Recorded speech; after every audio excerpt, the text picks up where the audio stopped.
From JBS Studios in Greater New York, this is the JBS News Update with Teisha Bader. I'm Teisha Bader with the JBS News Update for Tuesday, May the 31st, 2022. Israeli Prime Minister Naftali Bennett today responded to accusations from Iran that Israel is spreading lies about the Islamic Republic covering up its nuclear activity. Bennett sharing that he has documents proving Iran is lying. During the World Economic Forum in Davos, Switzerland last week, CNN's Fareed Zakaria asked Iran's Foreign Minister Hossein Amir-Abdollahian about charges that Iran obtained documents from the International Atomic Energy Agency and used them to lie and conceal its nuclear activities, to which Amir-Abdollahian responded, quote, "The Zionists are spreading lies." Well, Bennett today shared a video message in response. Spreading lies? Come on. I'm holding right here the proof of your lies in my hands. You see, after Iran stole classified documents from the UN's Atomic Agency, Iran used that information to figure out what the Atomic Agency was hoping to find, and then created cover stories and hid evidence to evade their nuclear probes. So how do we know this? Because we got our hands on Iran's deception plan a few years back, and it's right here in my hands. Yom Yerushalayim, Jerusalem Day, took place Sunday with the traditional flag march through the Old City.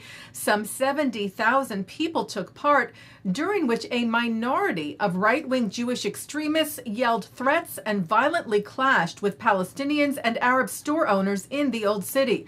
Dozens were arrested and a number of people were lightly injured. Israel's leaders condemned the violence. Prime Minister Naftali Bennett said that the overwhelming majority of participants have come to celebrate, but unfortunately there is a minority that has come to set the area ablaze, take advantage of the government's strong position against Hamas threats, and trying to use force in order to ignite a conflict. Bennett vowed that all incidents of violence will be dealt with severely, including prosecution. Defense Minister Benny Gantz was cited by the Times of Israel referring to the extremist groups known as La Familia and Lehava, saying that as defense minister, I believe that the time has come to consider terrorist organizations designations for groups like La Familia and Lehava.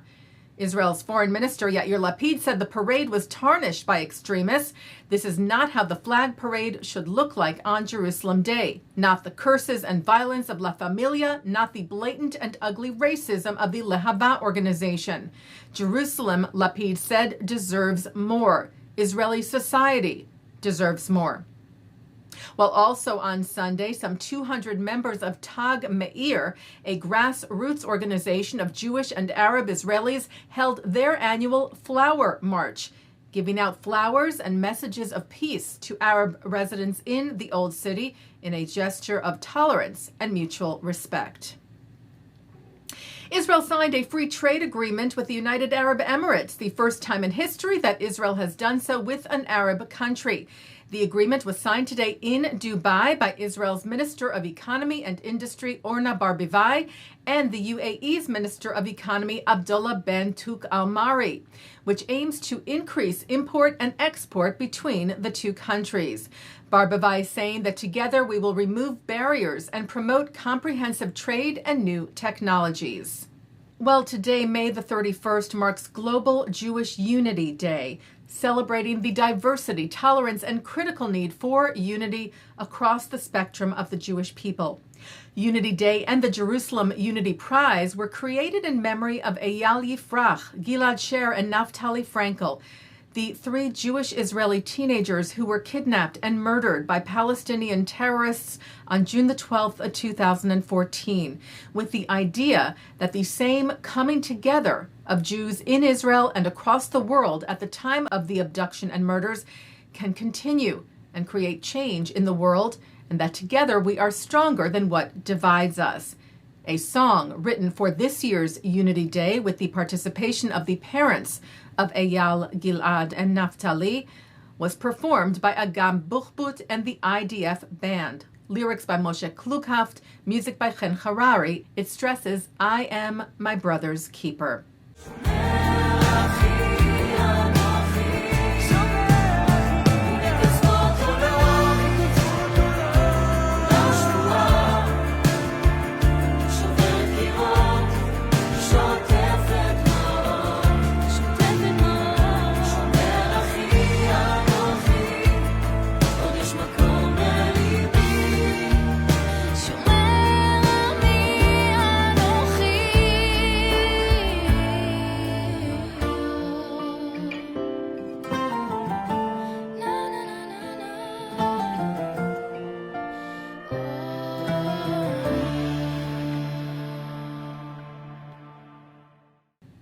Taking a look now at our programming for tonight on JBS for Tuesday, May the 31st at 7 o'clock. Rabbi Ammiel Hirsch addresses his congregation on the Shabbat following the massacre in Uvalde, Texas, on the Jewish tradition's emphasis on the sanctity of life, the problem with firearms, and words of coping.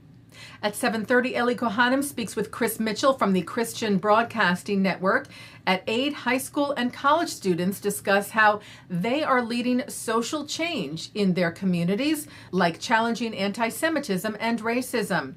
At 9, Mark Golub sits down with Murray Greenfield on L'chaim, who shares the story of the historic Aliyah Bet. At 10, Jonathan Tobin speaks with former Israeli ambassador to the United Nations, Dani Danon, who talks about what can be done to defend Israel inside and outside the UN. And coming up next, it's the ILTV's Insider. And that's the JBS News Update for Tuesday, May the 31st, 2022. I'm Teisha Bader. Stay healthy, stay well.